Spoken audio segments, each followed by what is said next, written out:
Entah tudingan tidak loyal terhadap koalisi Jokowi JK karena berbeda sikap atas RUU penyelenggaraan pemilu dan Perpu pemberantasan ormas anti Pancasila.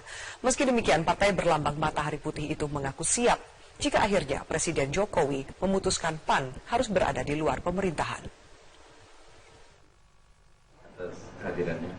Partai Amanat Nasional mengaku sikap politiknya yang kerap berseberangan dengan kebijakan pemerintah bukan terjadi akibat tidak loyal terhadap Jokowi JK. Namun PAN menyebut selama ini tidak ada komunikasi dan pertemuan intensif antara parpol koalisi pendukung pemerintah. Ya, jadi kalau sekarang itu tidak dibangun sehingga proses komunikasi, intensifikasi dalam dialektika kebangsaan antar partai politik itu menjadi kurang. Gitu. Jadi menurut saya kebijakan pemerintah itu adalah merupakan produk ya dari hasil keputusan bersama seluruh koalisi partai. Nah, tapi kenyataannya hal itu kurang terjalin. Apakah berada dalam pemerintahan atau di dalam luar pemerintahan itu sama-sama mulianya. Isu perombakan kabinet memang kembali berhembus pasca perbedaan sikap sejumlah parpol koalisi atas pembahasan 5 isu krusial RUU penyelenggaraan pemilu serta penerbitan Perpu nomor 2 tahun 2017 tentang pemberantasan ormas anti Pancasila. PAN dan PKB dianggap tidak solid sehingga PDI Perjuangan menyarankan agar Presiden Joko Widodo melakukan evaluasi terhadap parpol koalisi yang setengah-setengah mendukung pemerintah. Hal yang wajar apabila Presiden di dalam menjalankan seluruh garis kebijakan politiknya juga mendapatkan dukungan sepenuhnya dari partai. Ketika partai yang menyatakan mendukung tapi di tingkat implementasinya hanya setengah-setengah, Presiden punya kewenangan untuk melakukan evaluasi. Tetapi PD Perjuangan bukan dalam posisi untuk mendorong-dorong karena ini merupakan kewenangan sepenuhnya dari Bapak Presiden untuk melakukan evaluasi. Menjawab desakan perombakan kabinet, PKB mengaku menyerahkan keputusan itu kepada Presiden Joko Widodo. Gak mikir. Tapi harus merasa terganggu nggak sih? Enggak ada urusan kita. Nggak ada resapel ya, Pak? Hah? Nggak ada resapel. Kenapa? Nama Bapak masuk. Gak mikir saya. Di Kabinet Kerja Jokowi JK, PAN memiliki 1 kursi, yaitu Menteri Pemberdayaan Aparatur Negara dan Reformasi Birokrasi yang dijabat Asman Abnur. Sementara PKB menduduki 3 kursi di kabinet, yaitu Menteri Tenaga Kerja ialah Muhammad Hanif Dahiri, Menteri Pemuda Olahraga yang dijabat Imam Nahrawi, serta Menteri Desa Pembangunan Daerah Tertinggal yang dipercayakan kepada Eko Putro Sanjoyo. Tim Liputan, Metro TV. Bentuk evaluasi kinerja pemerintah. Perombakan ditujukan untuk kementerian yang tidak menunjukkan kinerja 3 tahun terakhir. Berikut kutipan wawancara khusus pemimpin redaksi Metro TV, Don Bosco Selamun, dengan Wakil Presiden Yusuf Kala. Minggu ini. Iya. Gimana isu itu sebetulnya, Pak? Itu artinya mempunyai tafsiran, berbagai tafsiran. Tafsirannya banyak. Iya, banyak. Boleh tidak ada, boleh minggu depan boleh. Betul. Faktanya kira-kira gimana sebetulnya? Atau kira-kira menurut perkiraan Pak JK gimana? Ya memang suatu pemerintahan selalu mengevaluasi diri. Apakah kabinet ini mencapai program atau target-target yang kita tetapkan bersama. Kemudian dievaluasi lagi, ini kenapa? Apakah itu karena sifat umum atau apakah ketidakmampuan beberapa anggota kabinet di kementeriannya? Tentu itu menjadi evaluasi. Nah, Presiden selalu mengatakan bahwa menteri yang tidak mencapai target perlu diberikan peringatan atau langkah-langkah ya bagaimana. Tapi sepenuhnya, sekali lagi ini kabinet presidensial. Kabinet presidensial itu, anggota kabinet itu dipilih, diangkat, dan tentu dapat diberhentikan oleh Presiden. Ketika Pak JK mengatakan ini kabinet presidensial, ini kan perlu ada clarify dari Pak JK. Apakah itu berarti Bapak tidak diikutkan untuk menentukan siapa yang ada dalam kabinet, siapa yang juga harus di-reshuffle? Selalu kalau sampai pada waktunya kita diskusikan.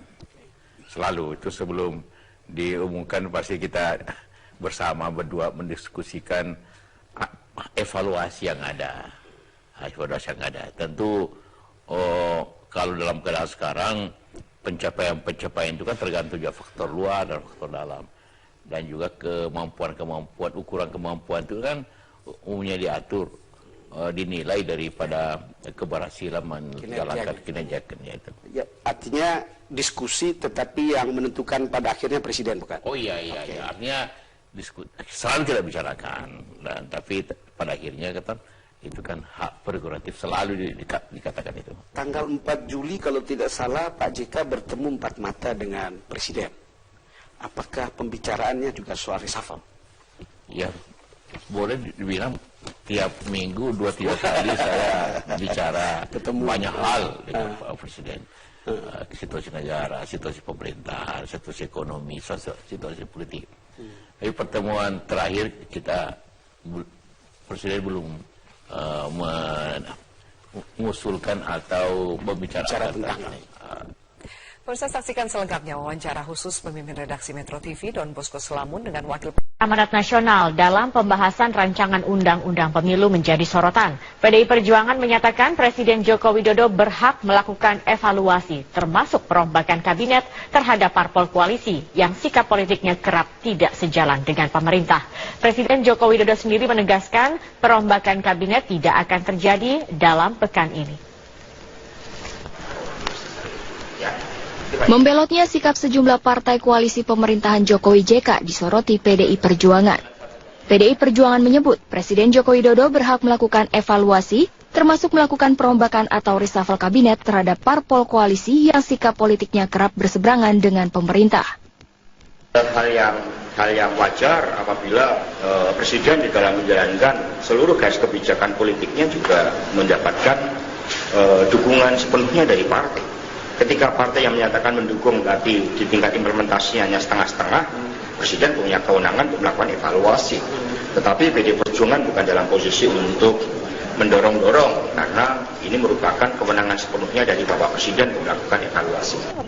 Presiden Joko Widodo pun menjawab isu reshuffle yang kembali bergulir. Hari ini tidak ada reshuffle, minggu ini tidak ada reshuffle. Isu reshuffle kembali berhembus seiring dengan alotnya pembahasan 5 isu krusial RUU penyelenggaraan pemilu serta penertiban Perpu nomor 2 tahun 2017 tentang pembubaran organisasi masyarakat anti Pancasila. PAN dan PKB yang merupakan anggota koalisi berbeda sikap dengan pemerintah dengan menolak ambang batas presiden sebesar 20 hingga 25%. Sementara PAN juga menegaskan penolakannya terhadap terbitnya Perpu pemberantasan ormas anti Pancasila. Tim Liputan Metro TV. Pengambilan keputusan tingkat 2 revisi Undang-Undang Penyelenggaraan Pemilu pada Kamis 20 Juli 2017 mendatang rawan deadlock karena dukungan fraksi partai pendukung pemerintah tidak bulat. Pasalnya fraksi Partai Amanat Nasional dan Partai Kebangkitan Bangsa memilih membawa 5 isu krusial dari RUU ini untuk di-voting di paripurna. Pembahasan 5 isu krusial revisi Undang-Undang Penyelenggaraan Pemilu antara panitia khusus dengan pemerintah kembali gagal mencapai titik temu. Dari 5 paket yang ditawarkan Pansus, hanya 5 fraksi yang memilih paket A dengan ambang batas presiden 20 hingga 25%, ambang batas parlemen 4%, sistem pemilu terbuka, alokasi suara per dapil 3 hingga 10 kursi, dan metode konversi suara saintelek murni. 5 fraksi memilih paket A adalah fraksi PDI Perjuangan, Golkar, Nasdem, Hanura, dan P3. Sementara 5 fraksi lainnya yakni PKS, PAN, PKB, Gerindra, serta Demokrat memutuskan tidak memilih satupun dari 5 paket yang dibuat Pansus. Namun malah menyarankan 5 isu krusial RUU penyelenggaraan pemilu diajukan ke rapat paripurna untuk diputuskan dengan cara voting. Tapi semua fraksi menginginkan dibuka kembali forum musyawarah mufakat hari ini, dan kemudian jika hari ini tidak tercapai musyawarah mufakat untuk memilih satu paket dari 5 paket yang ada, maka kemudian nanti semua fraksi juga sepakat untuk mengirimkan ke 5 paket ini ke rapat paripurna pada tanggal 20 Juli. Rapat paripurna Kamis 20 Juli 2017 memilih 2 opsi untuk mengambil keputusan. Pertama, sepekan waktu yang tersisa digunakan untuk lobi antar lintas parpol. Kedua, jika tetap tidak mencapai kata sepakat, maka paripurna akan menempuh mekanisme voting. Dan perbedaan ini tidak secara keseluruhan, hanya masing-masing fraksi punya satu poin yang berbeda. Sampai paripurna, sebelum paripurna, dan pemerintah berharap sampai keputusan di paripurna bisa mendapatkan hasil musyawarah mufakat. Sekretaris Kabinet Pramono Anung mengatakan Presiden Joko Widodo sendiri terus memantau perkembangan pembahasan RUU penyelenggaraan pemilu di parlemen. Presiden memantau semua perkembangan yang ada dan tentunya harapannya dalam hal berkaitan dengan rancangan undang-undang pemilu ini lebih mengedepankan untuk kepentingan bangsa dalam jangka panjang, bukan semata-mata untuk kepentingan politik jangka pendek. Dari 5 paket yang ditawarkan Pansus, hanya 5 fraksi yang memilih paket A dengan ambang batas Presiden 20-25%, ambang batas Parlemen 4%, sistem pemilu terbuka, alokasi suara per dapil 3-10 kursi, dan metode konversi suara Sandlek murni. Padahal Komisi Pemilihan Umum berharap DPR segera memberikan kepastian hukum, meski lembaga penyelenggara pemilu itu telah menyiapkan 2 opsi peraturan KPU untuk pelaksanaan pemilu serentak 2019 mendatang. Tim Liputan Metro TV. Untuk informasi terkini kami langsung bergabung bersama rekan kami Nadine Utomo yang berada di Gedung KPK Jakarta. Nadine, apa saja keterangan yang digali dari Setia Novanto terkait dengan kasus suap KTP elektronik ini? Ya, sore ini Ketua DPR RI Setia Novanto pemeriksaannya sudah selesai. Tadi Setia Novanto keluar dari gedung KPK sekitar pukul 15.20 waktu Indonesia Barat. Dan tadi pemeriksaan berlangsung selama kurang lebih 5 jam karena Setia Novanto sudah datang di gedung KPK sejak pukul 10 waktu Indonesia Barat. Namun Setia Novanto enggan memberikan keterangan kepada awak media mengenai pemeriksaannya hari ini, baik sebelum pemeriksaan maupun sesudah pemeriksaan. Sehingga kami masih menggali lagi informasi berapa pertanyaan yang diberikan oleh KPK maupun jenis pertanyaan apa saja yang dilontarkan oleh KPK terhadap dirinya. Dan pemeriksaan hari ini terhadap Setia Novanto merupakan pemeriksaan terhadap Setia Novanto dan yang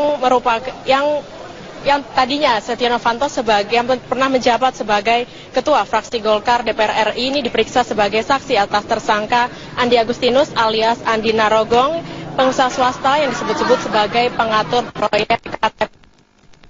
Dan dalam 2 minggu terakhir ini, KPK sudah memanggil 20 anggota DPR RI periode 2009 hingga 2014 atas yang terlibat dalam proyek IKTP. Meskipun tidak semua dari 20 anggota DPR tersebut hadir dalam pemeriksaan KPK. Dan KPK saat mengalami proses anggaran di Komisi 2 DPR RI yang diduga terkait bersama Kementerian Dalam Negeri atau Kemendagri untuk mendalami aliran dana proyek KTP elektronik, dan yang masih diduga bahwa aliran dana proyek KTP elektronik ini masih mengalir ke sejumlah anggota DPR dan pejabat Kemendagri. Dan maksud kami proyek kasus KTP elektronik ini dari 5,9 triliun rupiah, 60%-nya dibelanjakan untuk kasus proyek ini, sementara 49%-nya ini masih dipertanyakan aliran dananya mengalir kepada siapa. Zakia. Baik, Nadine, terkait dengan pemeriksaan KPK, hari ini KPK juga memeriksa Menteri Desa Pembangunan Daerah Tertinggal dan Transmigrasi Eko Putro Sanjoyo terkait dengan kasus suap opini wajar tanpa pengecualian dari BPK.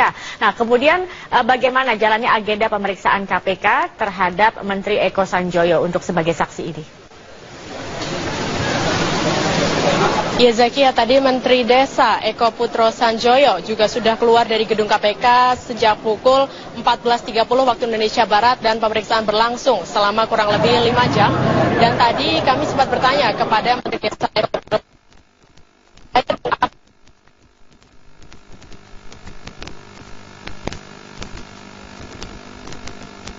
yang terkait dengan BPK ataupun yang terkait dengan kasus opini wajar tanpa pengecualian di Kementerian Desa ini. Namun tadi Menteri Eko menjawab bahwa memang ada pertemuan yang dilakukan antara BPK dengan Kementerian Desa, dengan Menteri Desa, namun tidak ada pembicaraan sedikit pun mengenai opini wajar tanpa pengecualian ini, karena pertemuan tersebut juga sudah dihadiri dengan pimpinan KPK. Dan pemeriksaan dari Eko Putro Sanjoyo ini merupakan pemeriksaan atas saksi, atas tersangka Rohmadi Saptogiri, yaitu mantan auditor utama Badan Pemeriksa Keuangan. Dan sebelumnya KPK telah menetapkan 4 tersangka dalam kasus dugaan suap pemberian predikat opini wajar tanpa pengecualian terhadap Kemendes PDTT pada 2016. Mereka adalah